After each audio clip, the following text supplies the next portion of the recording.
من رفتم ناخنامو درست کردم. الان خیلی خیلی بودو بر خودم برسونم باشگاه. بعد باشگاه میام ناخنامتون نشون میدم.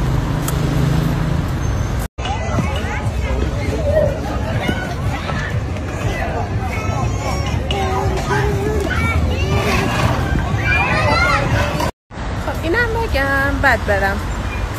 بچه مامانم بیمارستان هنوز ترخیص نشدن و اینکه حالش بهتره خدا رو شکر، ولی خب اون قدم اوکی نیستش که ترخیصش کنن دیگه. ما که هر روز که از خواب بیدار میشیم همش دعا میکنیم که الان بشنویم که مامان ترخیص شده داره میاد خونه. میاد دیگه. الان نوبت منه با اوستا بازی کنم، بابا شکم استراحت کنم، ولی پیداشون نمیکنم، گم شدن.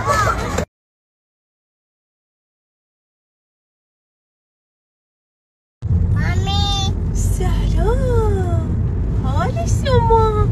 ما داریم میریم پیش کی اوستا؟ الان داشتی کیو میگفتی مامان؟ مامیا.